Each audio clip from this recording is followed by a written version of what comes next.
What's up, folks? I am Dean McCrudden. This is Tick the Bucket, and this is an extension of my mini series travelling around the best places in Northern Ireland. This is part 2 of the Antrim Coast. Right now, I am in the hidden villages of Galbali, to be exact. On today's episode, you're going to expect to see the hidden villages. You're going to see Northern Ireland's best beach, you're going to see Northern Ireland's best waterfall, and at the end I'm going to tell you a funny story about the first time I cycled around the whole of Ireland. If you haven't seen episode 1, go over, watch it, and if you have, stay tuned for episode 2. Let's go. What happened to your window, sir? What? What happened to your back window? They were boys taking photographs and they broke it. What is it? Boy was taking photographs there and he broke it though. Oh, did I break it taking photographs? Somebody did that anyway. Where are you off to? Take a dog a walk? No. No. I'm going up to this hidden village up here, the Golbaly. Where? The hidden village. What do you call it? Galbali, the hidden village of Golbaly. It's up here. That's what I'm here for. Have you never heard of it? No? No, it's a village. There's a village up there. So there is. I'm going up to visit it. Right, have a good day, sir. Where are you from? What? Where are you from? Where am I from? Belfast? Oh. Belfast. Why? Do you own that village up there? No, but I'll tell you what it is. Yeah. You're like the wee boy from Belfast that's in Give My Headpiece. The hat pulled down and the moustache and all on you. What do you call it? Is it wardrobe? It's not wardrobe. That's not even Give My Headpiece. That's who Uncle Andy. No, he was a long Uncle Andy. Yeah, is that who I look like?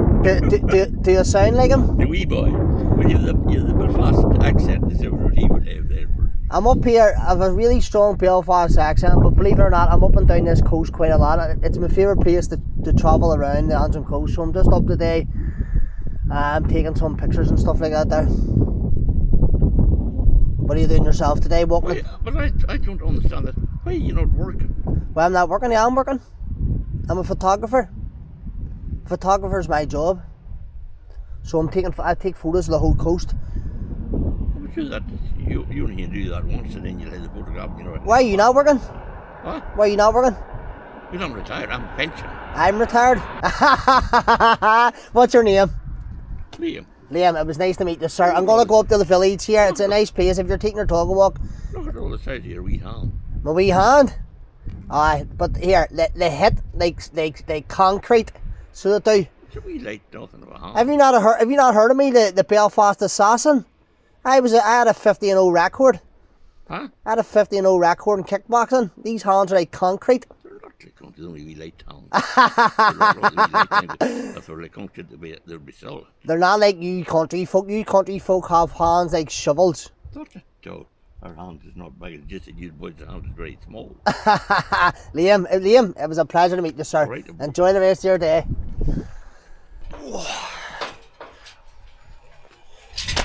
Right, folks, if you're ever down at the hidden village of Galbali, as soon as you come in, there is a little honesty box here, like that. Oh, if you're ever down here, bare minimum, try to put £1 a head in at least, or if you're a full carload, put like £5 in. If you can do more, you can do more, but donate a little. Keep this place preserved. It is literally a hidden gem here, and you know, I'm sure times are tough up here. I wouldn't say it'd be easy to make a living here, so if you can give a little back while you're up here on a tour, stick something in. So for anybody that has seen episode 1, sorry, if you haven't seen episode 1, go and watch episode 1 first and foremost. If you have seen it and you're wondering why A, I'm wearing different clothes, and B, Noah isn't here, because Dunderhead here made an absolute blunder yesterday. So me and Noah Supertramps was up here yesterday, up the coast for about 12 hours, shooting loads of videos, shooting the vlogs, and when we got to the hidden village of Galbali, I accidentally put the camera in photo mode and not video. So we were up here and we're recording all this amazing content. When I got back to the house last night to edit, it was just a bunch of selfies, just a bunch of pictures. I was like, shh. So I've came back up, it's Monday morning, I've came back up again and I'm gonna record it all again. But can't complain. Getting to take a drive up the Antrim Coast 2 days in a row. Getting to go to Hidden Village 2 days in a row. And even though it's January and I'm supposed to be on a diet, I'm gonna have chippy, a nice big chippy, 2 days in a row. So folks, for anybody wanting to come here, it is about a 10-minute walk from the lay-by down there to the villages. As you can tell by my breathing, it's a pretty steep uphill, you know, but anybody, any age or fitness level will be able to get to the top. Whew. For someone that has been to Everest Base Camp, who has been on top of Kilimanjaro, who has cycled around the whole of Ireland twice, I'm out of breath here, guys. I'm really... Is it just me, or...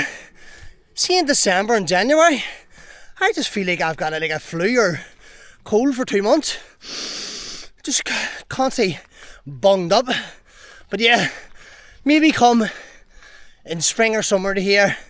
But as I say, 10-minute kind of steep, semi-steep kind of hike uphill.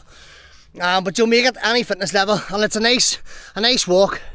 You've got this path like this, and round, look at that.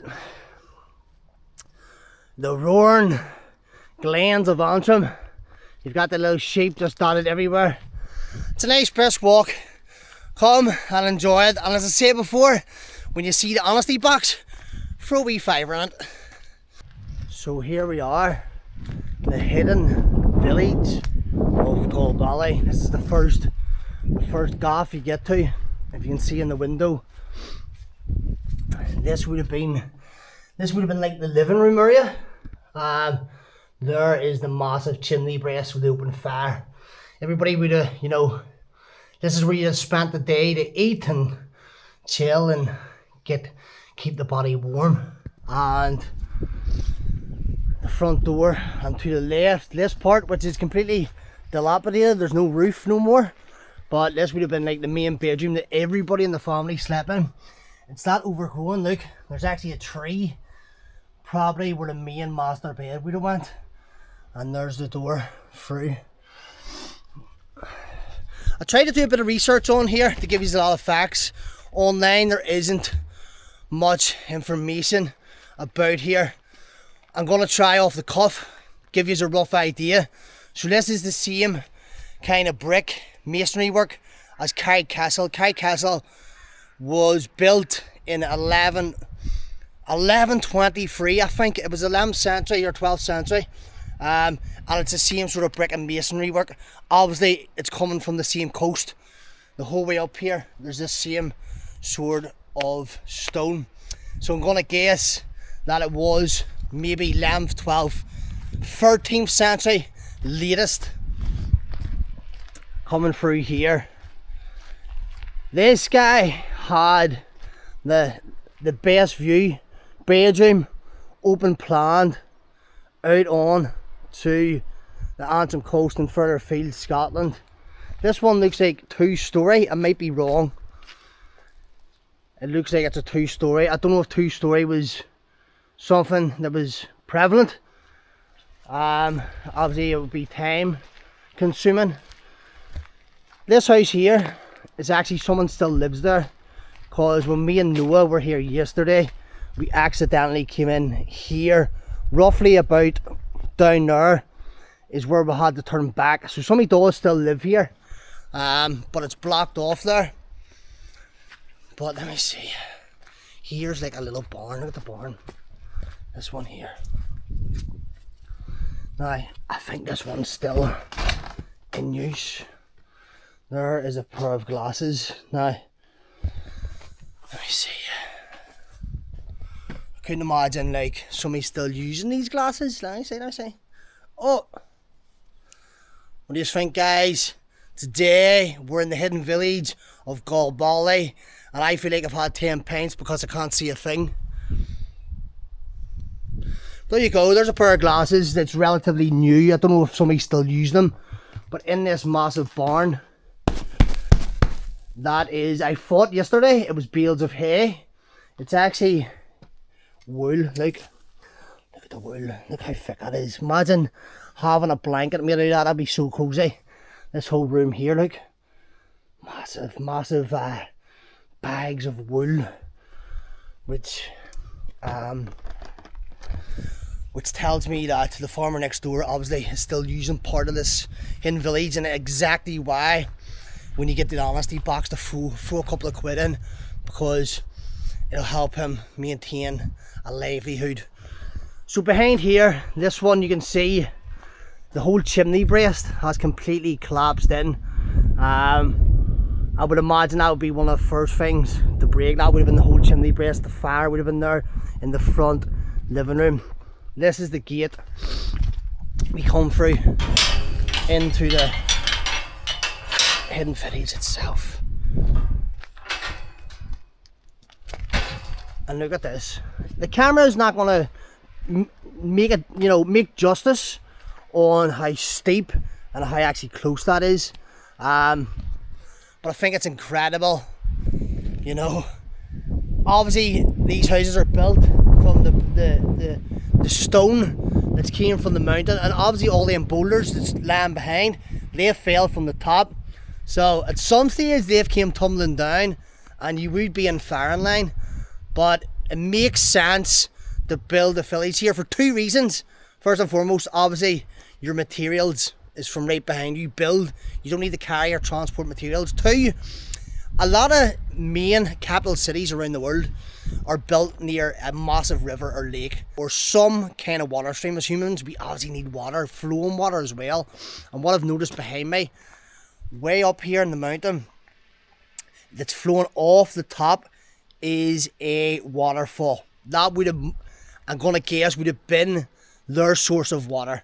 The water make river rock comes from exactly that. Water flowing off the rock is some of the freshest drinkable water you can get. So you've got your building materials, you've got your stream of water. Behind me there's a little sheep. This is an amazing place for livestock. They can graze the grass. Perfect place to set up base if you wanted to survive hundreds and hundreds of years ago. Coming through the little village here. Here's another one. Look, roof is no longer. In fact, if I hold the camera like this, it almost just blends in to the background, doesn't it? All the stone in the background. Would have been good if you're under attack or siege. Hence why it's called the hidden village. You would barely see it if you were coming on a boat from Scotland or further afield. You wouldn't see this here. It's extremely hidden in every sense of the word. So coming through here, just like every room I've showed you, you have the main room. This is the fireplace here, and I think this is interesting because that isn't the original brick. That's actually been rendered or updated. That looks like, somebody can correct me if I'm wrong, Belfast block. I'm curious to see or know when that was updated and when that was fixed. Was it updated so it could still be used, or was it updated so it could be, still standing to come and view it? I don't know. But this is the main living area, and in here obviously would have been the main bedroom where the whole family, everybody in the family, would have shared. If you had 2 or 3 or 4 or 5 kids even, you were all in the same room. If you remember the movie Angela's Ashes, now it was only from the 18th century, I think. It is of Ireland, and they all just slept in one bedroom. In fact, they were in that much poverty, they actually knocked down kind of like the stud wall and used it for a fire to keep themselves warm. But can you imagine here, I'm going to try my best to paint a vivid image for you.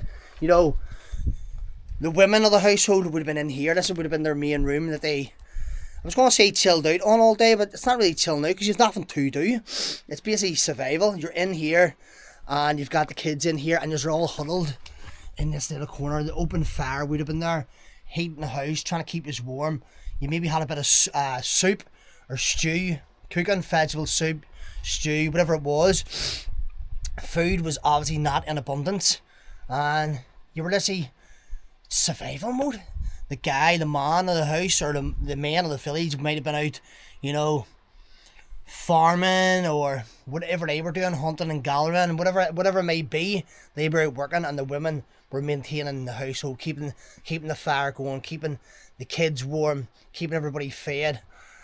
It would have been a simple life, very, very boring one, and a harsh one. Like you're completely left to elements here. There's no central heating, there's no PVC windows, there's no cooker. You can't just wake up in the morning and get a coffee. You're literally survival mode. We owe a lot to our ancestors that they survived living in places like this here. That's why we ourselves are still able to be, you know, continue on as a species. They were able to survive through here. I know a lot of us wouldn't be able to do that. Over here behind me is, which looks like the most preserved one. Either it's been preserved or it's been updated.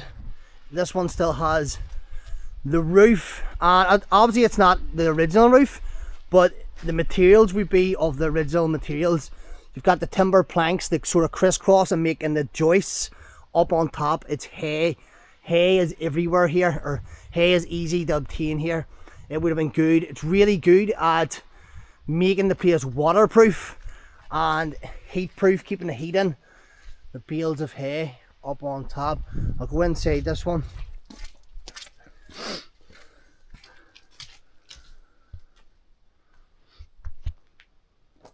There's a potent stench of kind of cow manure. I'm guessing, I originally thought that this place in here would have been for the livestock. The animals would have been in here, but I don't think back then cared too much about animals being indoor. I think maybe recently the sheep or whatever have come in here and urinated and went to the toilet. That's why it smells like that. But with the big open fire, it was definitely just a family home. And what you maybe had in here, you maybe had a wall up here that separated into a bedroom. This back bit here would have been a bedroom, and the rest would have been like a living area, or it may have been just all open plan. Up here there would have been like the bedroom, like I said earlier, where everybody would have slept. You had the open fire and the space just to sit.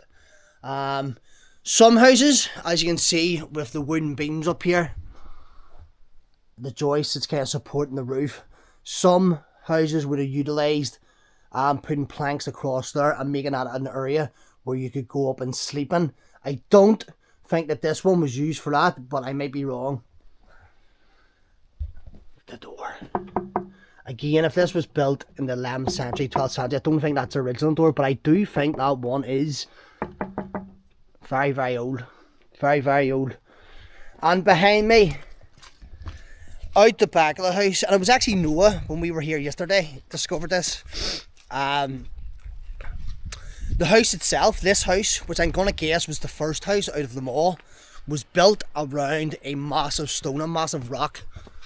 This one here.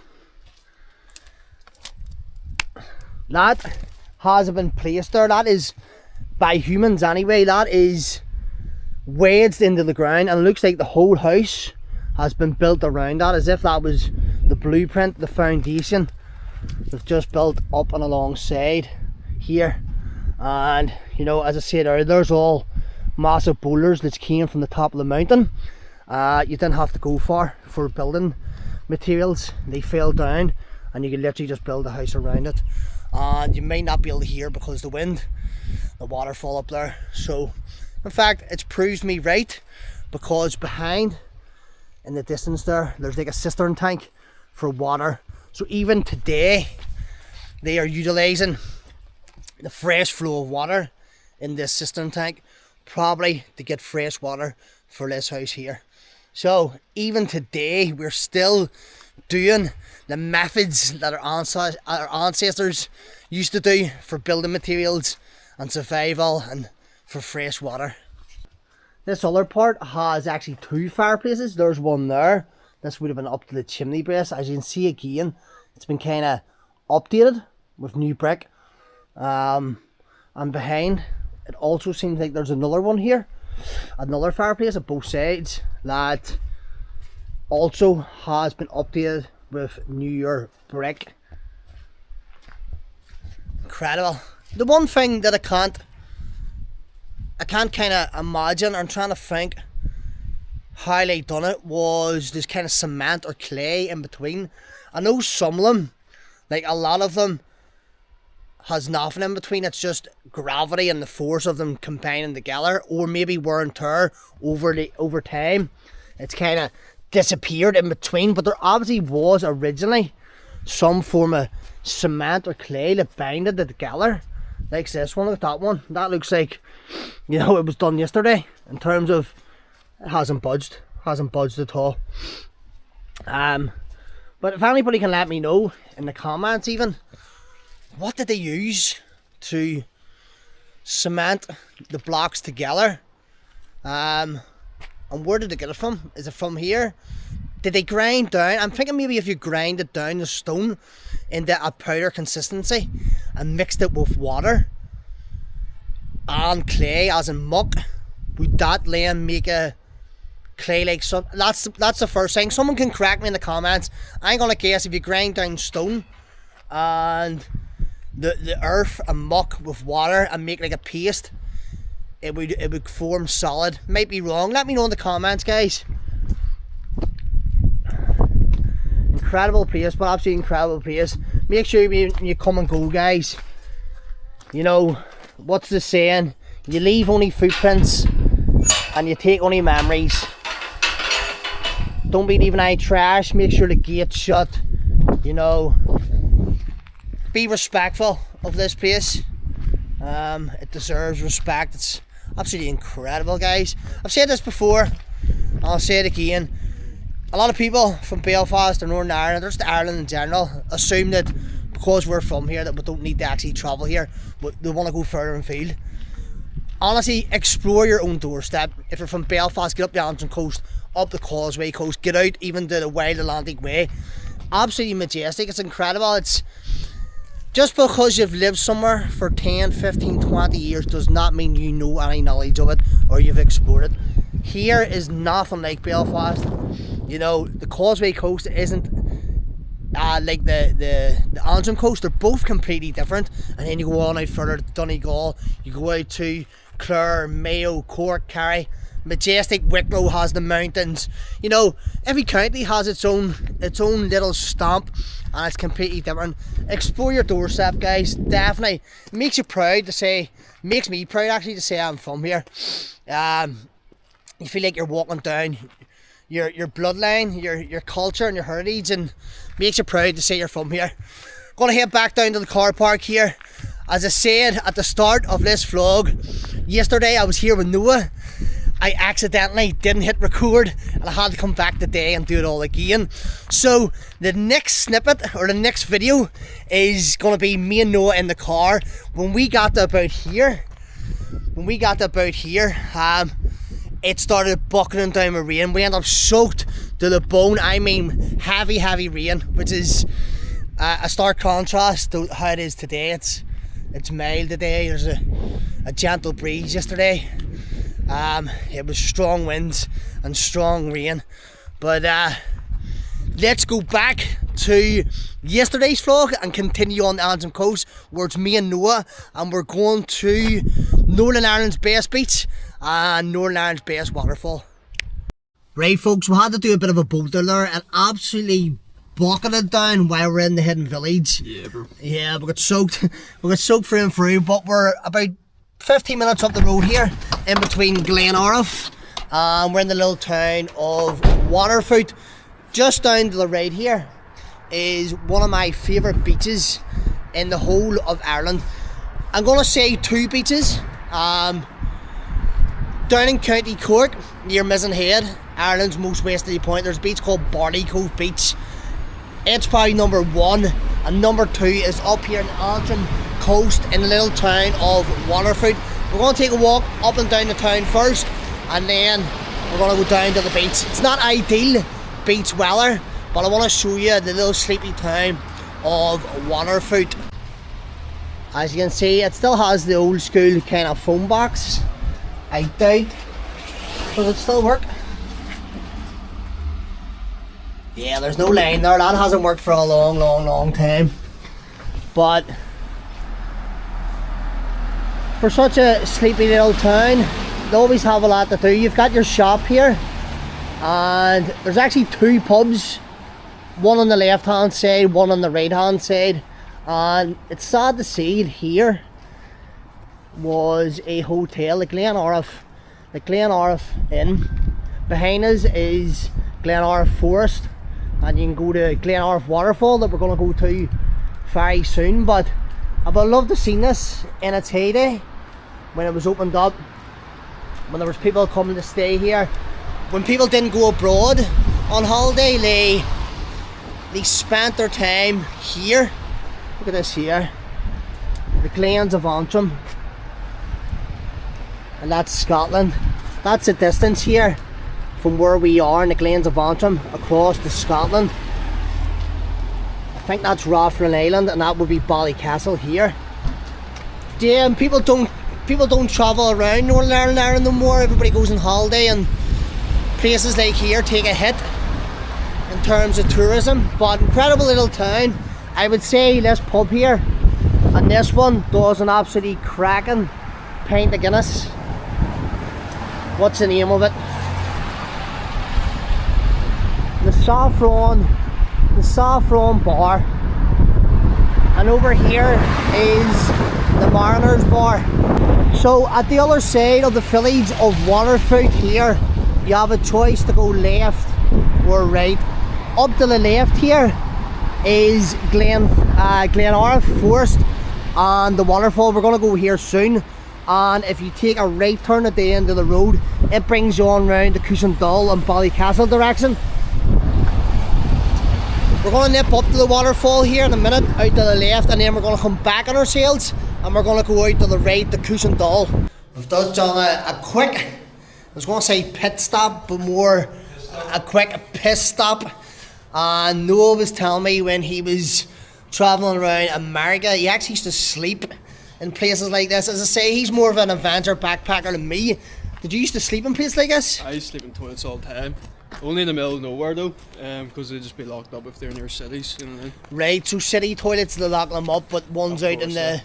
And what's this, in California? Yeah, California's got the worst homelessness out of any state in America. Serious? Yeah. So, California dream, innit? California dream.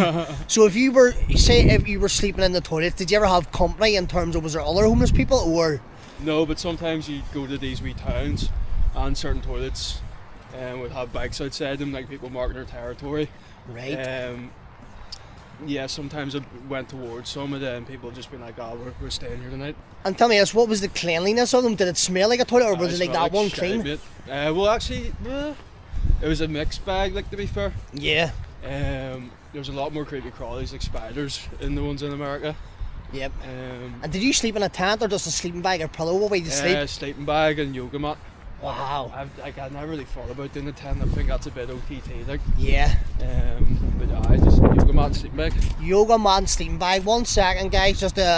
This is the best beach, in my opinion, in the whole of Northern Ireland, and potentially the whole of Ireland. Welcome to Waterfoot Beach. This place is incredible. It's basically like a secluded beach because it doesn't get many people. Like Helens Bay and Browns Bay near Belfast is where a lot of people go in the summer. Here it's just left to the locals, and it's gleaming.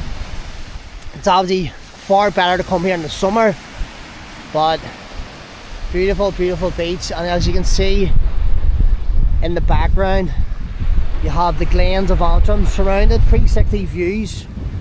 In fact, even on a cold winter's day like this, I mean, it's January today and still it's beautiful. Class beach. If you ever get the opportunity, take a drive. It's about 1 hour, one and a half hours out of Belfast. Take a drive up to Waterfoot, get a barbecue, you know, round the coast cutters round the corner and just chill. Look at this. Absolutely incredible. What do you think of Waterfoot Beach? You've been to a lot of beaches. What do you think? I know it's winter, but what do you think? It's nice beaches. Yeah. I can feel the tide will come in though, so you can sleep on it. I like how his first option is about sleeping on it. I know the tide would come in, but you could maybe sleep up there, do you reckon, on the bank? I like that Noah, his first thought is, where is my sleeping arrangements? You could probably pitch a tent. You need to know where to sleep, like, don't you? Of course, man, of course. And over here in the distance, they do a lot of fishing here. That is like a port where all the fishermen kind of come back. If you see out in the distance, it's way out further. The camera won't catch it. They lay down, I don't know the names of them, somebody can leave a comment and let me know. It's kind of grids. They drop down and the fish swim into them and get stuck, and that is how they catch the fish. And they just obviously, you know, sail out, get all the stock and come back to this little port. This is Waterfoot Beach. In my opinion, favourite beach in Northern Ireland, potentially my favourite beach in the whole of Ireland. We're going to get back on the road again, aren't we? Yeah. We're going to get back on the road again, and I'm going to take you to Glenariff waterfall that's just round the corner. Very good day out. If you ever, you know, take a spin up here, it's both for adults and both for kids. You know, you can take a dander around yourself, but it's good to bring the kids here. Next stop, Glenariff waterfall. Whoa. So folks, if you're ever coming down here and you just want to go directly to the waterfall, it's called the Lara. Was it Lara Lodge? Yeah, Lara Lodge. Yeah, there's a place called Lara Lodge, and it brings you up to a little cafe area and a car park area here, where you can get a bit of food and just park the car, and directly in front of us is the waterfall. Or if you want to do a bit of an extended walk, like I said, go up to the top car park and you can do a loop of the whole trail. Because of the heavy rainfall, I'm sure you can hear it in the background, the waterfall is going to be extremely rapid and loud. So there's two waterfalls. You can go up this way or this way. We're going to go to this one first. In my opinion, this one up here is the better one, but we'll take it around to this one here. The one at the very bottom, you can actually do like a cool water plunge in it. It's kind of got like a nice area that you can jump in for a swim and get up on the rocks. Obviously you wouldn't be able to do it today because it's, oh my goodness. Bro, where do you see this, mate? Where do you see? I have been here countless amount of times, but I've never in my life seen it like this. You definitely couldn't go for a swim in that today. Whoa!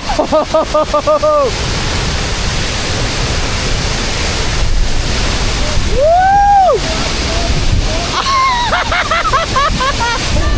Yes, son! Yes, son! What do you think, man? Man, I've never seen anything like that in my entire life, bro. I've been here on many occasions, many occasions, but the rainfall's never been like that there. Usually you can swim here and walk across there, but obviously with the rainfall, look at that. Absolutely incredible. Is this not absolutely insane?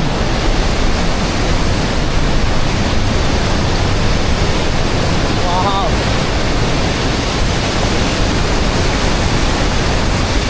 What do you think of Glenariff waterfall? It's pretty beautiful, like, isn't it? Pretty good, man, pretty good. On our doorstep too. Let's go up here. Woo! You get sprayed in the face. Woo! Like a mist. Whoa! Whoa! Woo! Is it scaring you? I never thought I'd see the day Noah Supertramps would be scared. That's good. He's scared of Glenariff waterfall, so am I.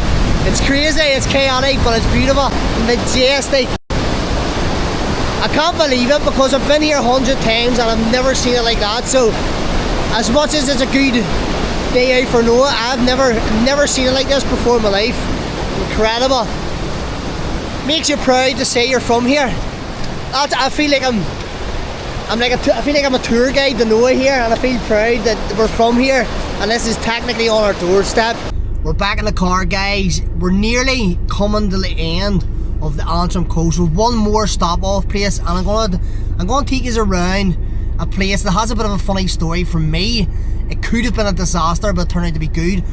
It was the time I cycled around the whole of Ireland. It was day one. Me and my friend had plans to stay in Cushendun, but it nearly ended up a disaster. So we're going to take you around to that spot, and I'm going to tell you the funny story. Just on the note, I'm going to ask you off the top of my head, right? So we've been to a waterfall, the hidden village, the abandoned house. Yeah. What else was it? The beach we went to? The beach, mate, yeah. Sorry, I'm beach in Carnlough. There's 5 places in order from first to worst. What would you say? Not that any of it's bad, but yeah. Well, waterfall.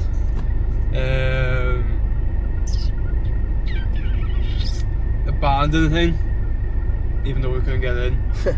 Then the village, and the abandoned thing are probably the same, equal. Neck and neck. But the beach was good as well. Yep. Yeah. There you go. I think I would agree with him there. I would say the 2 abandoned places. Well, the waterfall I agree, because the initial shock, as you say, I've seen that waterfall 100 times, never seen it like that. That was fucking nuts, man. Powerful, and me and him's both seen a lot of waterfalls across the world. Yeah. The 2 abandoned places and the beach is a fave, but at the end of the day, it is, I was about to say December, it is January. Yeah. But let's get round to the place that I slept in on my first day cycling around the whole of Ireland. On the road again. On the road again. So folks, I'm in the little town of Cushendun, and the first time I cycled around Ireland, me and my friend had plans of staying here. There's the famous little watchtower there that you see as you come up the Antrim Coast. We had plans to stay about 5 minutes round the corner in a campsite, but because we left literally a day after the COVID lockdowns, and places were still pretty shut down and pretty restricted, the guy on the campsite round there said you can't stay here in Cushendun, but he recommended that we go 7 miles round the corner to Cushendun. Now, the thing about that is we'd cycled from Belfast to here, which was about 65 miles and about 5-6 hours worth of cycling. So by the time we got to here, Cushendun, we were looking to pitch our tents up. We didn't really want to cycle another 7 miles, which would have been, 45 minutes, maybe 50 minutes extra, but we had to stick to the rules, and we had to leave Cushendun and cycle another 7 miles round the little town of Cushendun. So folks, I've arrived in the sleepy little town Cushendun. This is the furthest town up the Antrim Coast. It kind of looks like they're like little English homes, aren't they? It's a nice little town, and this is where we were recommended to come and stay by the guy round in Cushendun. He actually said to us, to use an analogy, he says there's a massive field round here, and at the weekends it's like Glastonbury. There's just tents everywhere, and it's the field down there. Now, he was right in saying that there. It was like Glastonbury at the weekends, but bear in mind, this was a Monday we were here, so the place was like a ghost town. There was nobody but us on that field. Lucky enough, we stopped off the little shop here, and we got like bacon, sausages, beans and stuff like that to cook on our little stoves in case we had to camp. This little store here. But this is the little town.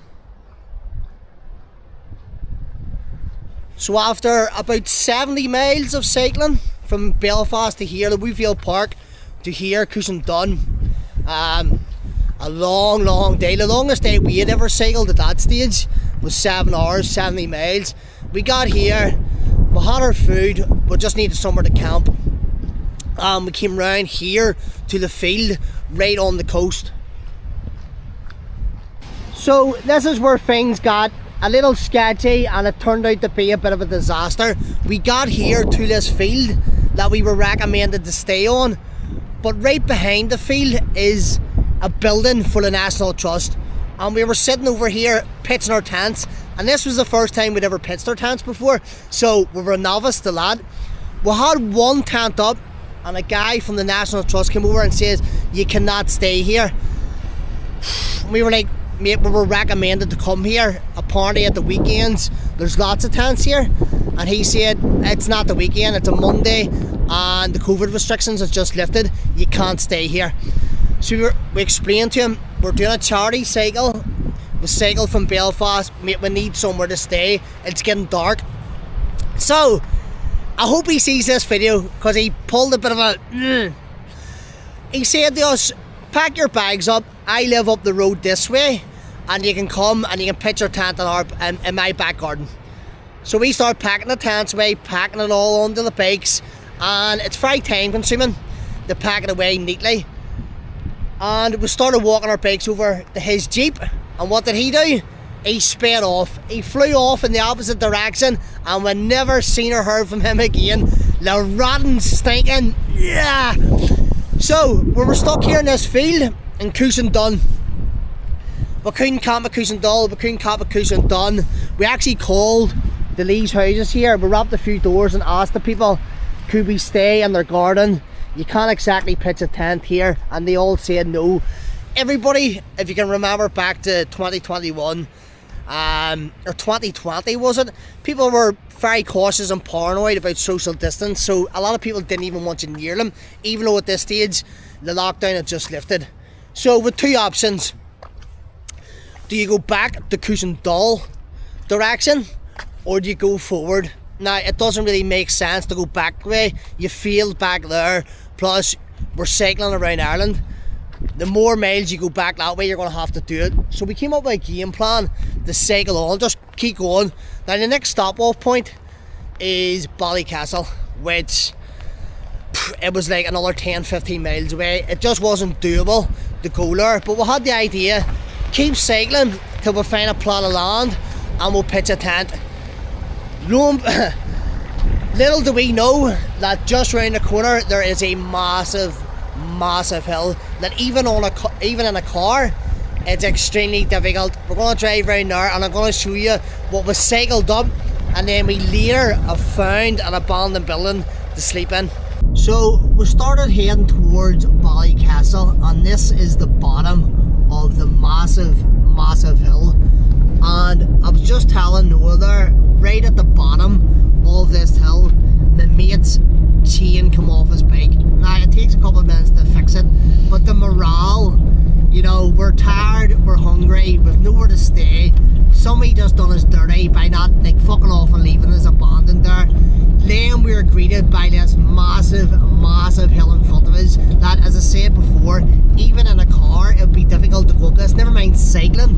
At this stage we've done like 70 miles and within the world we were cycling too.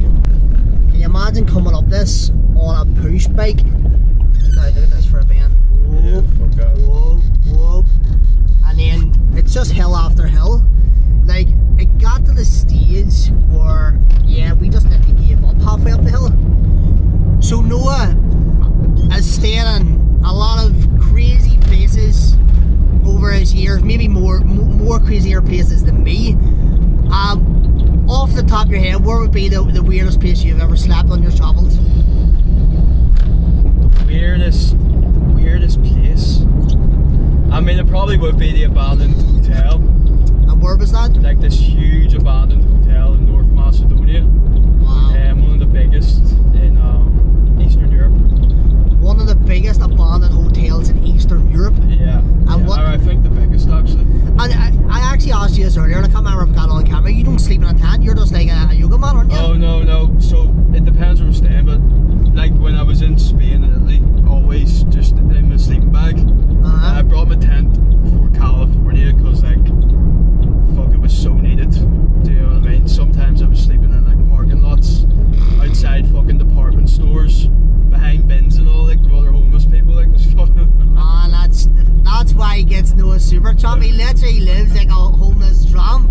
I don't mean that in any disrespect. Right folks, we're getting to the top of this hill that we cycled up, and this is where we pulled over, and this is where I got basically the breaking point.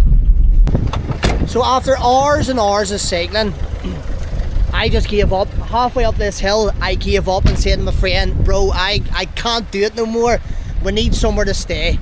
So I used the analogy of the teddy bear's picnic. There was 3 houses, right? One was too hot, one was too cold, and one looked just right. And what I mean by that is, this end house here, we could tell people clearly lived in it. This house here has now been done up, but at the time it looked like maybe people could have lived in it and maybe they couldn't have. And behind here was like a derelict building. So we called the list house and asked, you know, to see if they were there, can we please pitch our tent in your garden? Nobody answered. We called round to this one, nobody answered, and obviously nobody answered the derelict building one. So we tried again, nobody answered.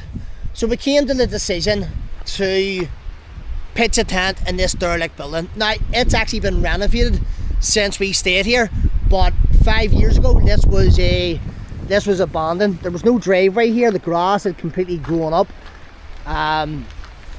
sky high, and we actually had to come up with a game plan that we had to pitch our tents in such a way that if somebody was driving down the road, they wouldn't see us, and if they came back into their driveway, they wouldn't see us also. So we had to pitch our tent right in the corner here. And as I say, going back 5 years ago, this was jaggy nettles sky high, and it was all midges, and trees were covering this whole place. And you know, this was day number one. This was day number one of us cycling around the whole of Ireland, and we were like, what the fuck have we left? Like, what have we got ourselves in for? This is day one. We can't find anywhere to stay. We're having to sleep in fields. What have we got ourselves in for? But it's good to see that it's renovated. I shouldn't really be walking in here. I think this is somebody's gaff, but yeah, all over there was grass up sky high. We parked the bikes round the corner, and this was all trees here that was covering us, so the people in these houses couldn't see us if they came back. That was day number one of me and my friends cycling around the whole of Ireland. Thankfully, after day one, people heard of what we were doing, and people all over Ireland started letting us stay in their homes and started looking after us. But we woke up in this field, cold, wet, with no food the next morning, bit by midges. We had to get our shit together, and then we had to go and tackle the we had to go and tackle the Causeway Coast, which if anybody has drove the Causeway Coast, it's like this, up, down, crazy.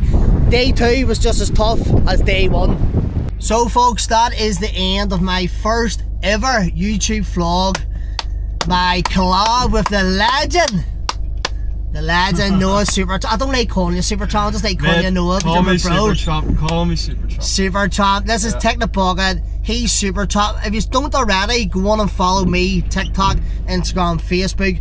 Are you? What platforms are you on? TikTok, Noah Supertramp. Instagram, Noah D Supertramp. Yeah, that's me, mate. Incredible. And if you like the video, make sure you like and share. That was part one, and we're going to do part two.